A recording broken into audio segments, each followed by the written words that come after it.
சாஷினி, காவ்யா, விஹான் மற்றும் ராகவ் பேச போறாங்க. செயற்கை நுண்ணறிவு தீவையை என்று பேசுவதற்கு சாஷினி, ஆதித்யா, நிஹானா, சஹானா மற்றும் வெங்கட் பேச போறாங்க. என் பேர் ஸ்ரீமதி. இவங்க பேசுறதை கேட்டுட்டு நான் தான் தீர்ப்பு சொல்ல போறேன். ஸ்ரீராம் வாங்க. எல்லாருக்கும் வணக்கம். இந்த தலைப்புள்ள விவாதம் நடத்த எனக்கு புரியல. தினமும் காலையில எழுந்து அலார்ம் வைக்கிறது, இருட்டினா விளக்கு போடுறது வரைக்கும் ஒரு வாய்ஸ் அசிஸ்டன்ட் தான் பயன்படுத்துகிறோம். அந்த லைட் ஆன் ஆனால் சரி. சில முறையாவது டேபிளையும் செவத்துலையும் ஒட்டிக்காம இருக்க உதவுதில்லை. அது உங்களுக்கு உதவி செய்ய ஏற்படுத்தப்பட்ட கருவி. அப்படி பாருங்களேன், நம்ம நல்ல முறையா அதுக்கு கற்று கொடுத்தோம்னா இன்னும் நல்ல முறையில உதவி செய்யும். நம்ம வாழ்க்கையில இந்த கருவியையும் சேர்த்துக்கிட்டு நம்ம அதை மேம்படுத்தி அதால நம்ம வேலையை செஞ்சுக்கிட்டு போயிட்டே இருக்க வேண்டியது தான். அதை விட்டுட்டு வாஷிங் மிஷின் கிட்ட காஃபி கேட்டா பால் பவுடர் விதல சோப் பவுடர் தான் போட்டு கொடுக்கும். ஆக இவர் என்ன சொல்றாருன்னா, தடுக்கி விழுந்தாலும் இடிச்சு விழாம இருக்கீங்கள, சந்தோஷப்படுங்கயா. சரி சாஷினி வாங்க. காஃபி போடுறது, துணியை ட்ரை செய்யறதெல்லாம் முதல்ல பேசுவாங்க. இன்னைக்கு எவ்வளோ கஷ்டப்பட்டு இருக்காங்க. பார்க்க முடியாதவங்களுக்கு ஜனநாயால் என்ன பயன்? கேட்க முடியாதவங்களுக்கு அலெக்ஸால் என்ன பயன்? நம்ம அவங்களுக்கு என்ன செய்ய போறோம்? பல பேருக்கு வேலை போகணும்னு சொல்றாங்களே, 50 வயதுக்கு மேல புதுசா அவங்க கற்றுக்கிட்டு அதை தொடங்க முடியுமா? பல நாடுகளில் AI செய்ய கட்டமைப்பு இல்லைன்னா அவங்க என்ன செய்வாங்க? சாஷி நிறைய கேள்விகள் கேட்டிருக்காங்க. அதுக்கு என்ன பதில் சொல்ல போறீங்க வீமன்? 1970 கண்டுபிடித்த தொலைக்காட்சி 1960 தான் பயணிக்க வந்தது. 1940 கண்டுபிடித்த மைக்ரோவேவ் 1970 தான் சாதாரண மக்களிடம் பயணிக்க வந்தது.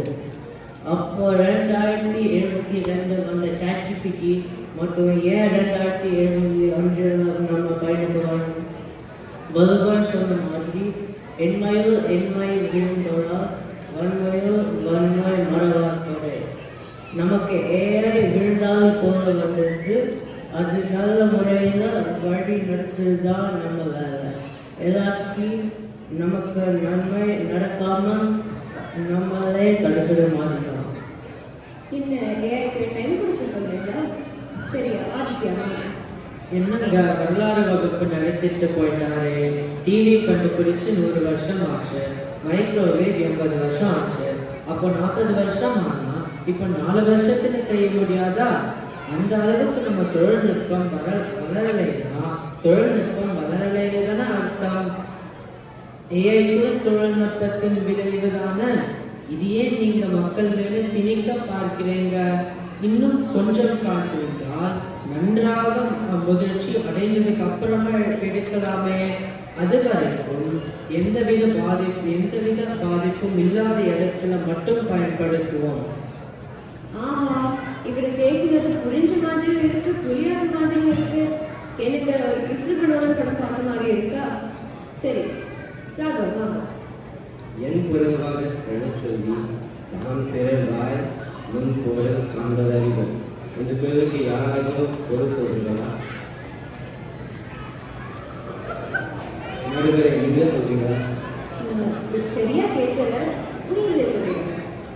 எப்படிதான் யாரை கேட்டாலும் எப்படிதான் யாரை கேட்டாலும் இன்னொரு கூட அதை சொல்றாங்க. ஆனால் ChatGPT கிட்ட கேட்டா எளிமையாக விளக்கிறதும் உண்மையை விளக்கிக்கிறதும் தான் அறிவுன்னு சொல்லுது. இந்த ரெண்டுமே செய்கிற AI பற்றி விவாதம் அவசியம் தான். நியாயமா? நீங்களே சொல்லுங்க.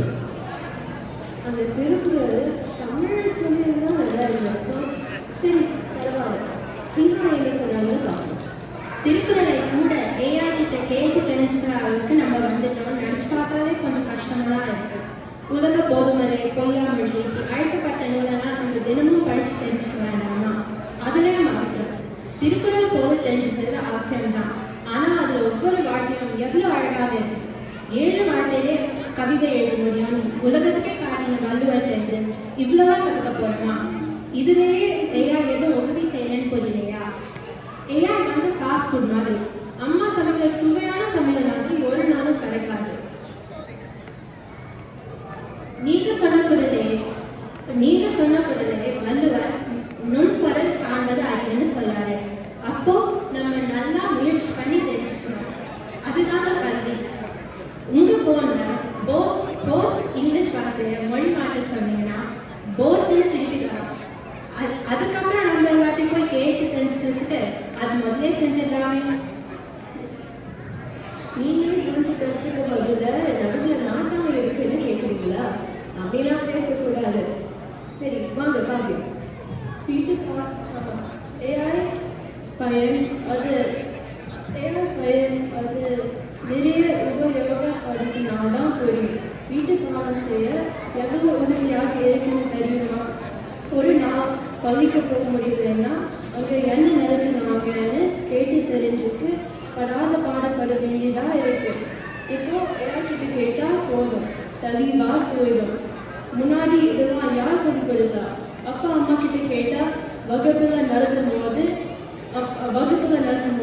என்ன பண்ணினேன்னு ஒரு புக்கு விடுவாங்க. எதுக்கு டீச்சர் கிட்டேயே திட்ட வாங்கலான்னு தோணும்.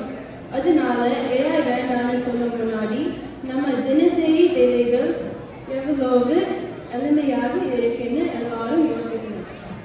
ஏஐக்கு காப்பி அடிக்கிறீங்களா இல்லை நிஜமான புரிஞ்சு எழுதுறீங்களான்னு யாருக்கு தெரியும்? சரி வாங்க. மனுஷனுக்குள்ள இருக்க பெரிய வித்தியாசம் தான் படைப்பாற்றல். இந்த படைப்பாற்றலை வெளிப்படுத்துற ஒரு கலை தான் ஓவியக்கலை. இந்த ஓவியத்தை அதிக காசு கொடுத்து வாங்குறவங்க நிறைய பேர் இருக்காங்க. ஆனால் இப்போ என்னடான்னா கடந்த சில வருடங்களாக என்எஃப்டிஸ்னு புதுசாக நடந்திருக்கு. இது என்னென்னா ஆன்லைன்லேயே கிடைக்கிற இமேஜஸ்ஸு, இதில் ஏஐ ஜென்ரேட் பண்ணுற இமேஜஸும் உண்டு. இதை இப்போ நிறைய பேர் காசு கொடுத்து வாங்குறாங்க. இதில் என்ன பிரச்சனைனா இந்த ஏஐ ஜென்ரேட்டட் இமேஜஸை வாங்குறதுனால நம்ம கையால் வரைகிற ஓவியத்துக்கு மதிப்பு சுத்தமாக குறைஞ்சி போயிடும். ஆமாங்க, சில நேரம் அந்த பெயிண்டிங்கை பார்க்க கொஞ்சம் பயமாக தான் இருக்கு. சரி யாழ், உங்களுக்கு ஒரு பதில் இருக்கா? வணக்கம். என்னதான் நம்ம எல்லாரும் ஏஐ நல்லதில்லைன்னு நினைச்சாலும் எல்லார் முகத்திலேயும் ஏஐயோட தாக்கம் தெளிவா தெரியுது. பாரதி கல்வி கழகத்தில் இருக்கிற நம்ம எதுக்காவது அஞ்சலாமா? முதலில் அச்சம் தவிர்ப்போம். ஏஐ வந்தாங்க அதை ஒரு ஊன்றுகோலா பயன்படுத்தி அதே விட நம்மளால அற்புதமா வரைய முடியும்னு தானே காட்டணும். ஆனா ஏற்படுத்த வச்சு வரும்போது எனக்கு தான் கஷ்டம் இல்லையா? இருக்கலாம். அதுக்காக நம்மளுக்கு ஒரு நல்ல போட்டியை நம்ம எழுத விடக்கூடாது இல்லையா? முயற்சி திருவினை ஆக்கும், முயற்சின்மை இன்மை புகுத்திவிடும். நம்மளை விட நல்லா ஏஐ செய்துனா நம்ம இன்னும் நிறைய முயற்சி செய்யணும்னு அர்த்தம். எனக்கு கூட தான் சில தடவை தமிழ் வீட்டு பாடம் செய்யும் போது ஏஐ தப்பா விடை கொடுத்திருக்குது. என்டர்டெயின்மெண்ட் கான்டென்ட்டுக்கு கேள்விக்கு உள்ளடக்கம், ஹியூமன் டச்சுக்கு மனித தொடுதல், போஸுக்கு போஸ். ஆமா.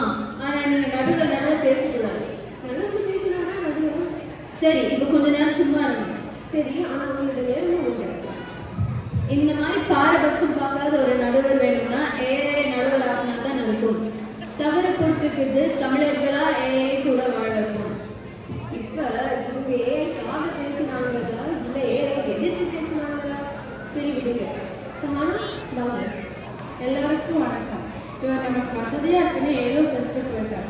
அவர் ஏன்டா நான் வாஷிங் மிஷின் கிட்ட காஃபி பண்ண சொல்றேன்னு சொல்றாரு.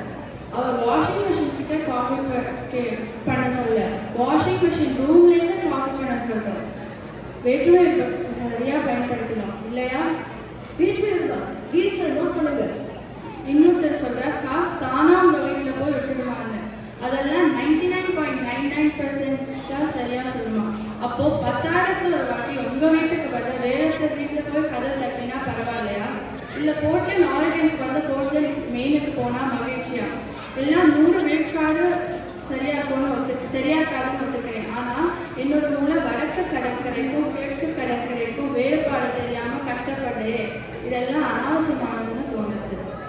இந்த ஏஐ நம்ம வேலை வாய்ப்பு குறைச்சிடும், நம்ம யோசிக்க தேவை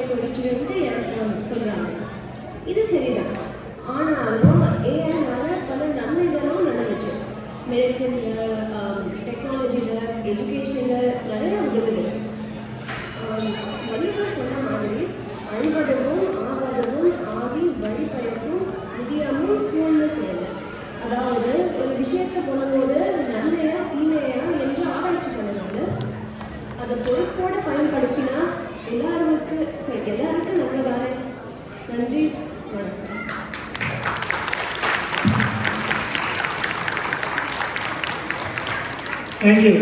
எங்கள் வில்லேஜ் குழந்தைங்க நீங்கள் சாப்பிட்டு முடிச்ச உடனே வந்ததுனால எவ்வளோ கவனிச்சிங்கன்னு தந்தாங்க. இப்போ ஒரு பாப் குவிஸ். எல்லாரும் தயாரா? கடைசியாக அவங்க என்ன திருக்குறள் சொன்னாங்க? சரி, அதுக்காக நான் வரல, சும்மா சொன்னேன். பட் முக்கியமாக இவங்க நம்ம ஹையஸ்ட் கிரேட் இந்த ஸ்கூல், நம்ம தமிழ் ஸ்கூலில் 8 படிக்கிறாங்க. இவங்க பேசுறது எல்லாம் இவங்க தான் எழுதுனது. அதுதான் இங்கே இருக்கிற குறிப்பான விஷயம்.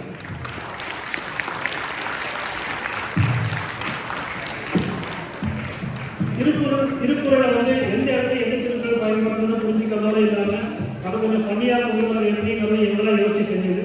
இவங்க பல பேருக்கு ஹோம்ஒர்க்காக சொல்லி அனுப்பிச்சோம்னா அதுவும் ஹோம்ஒர்க் கண்டுப்படுறதுல உங்களுக்கே தெரியும். நீங்கள் அவங்க குழந்தைங்க எப்படி ஹோம்ஒர்க் பண்ணுறாங்களா பார்க்குறீங்களான்னு தெரியல.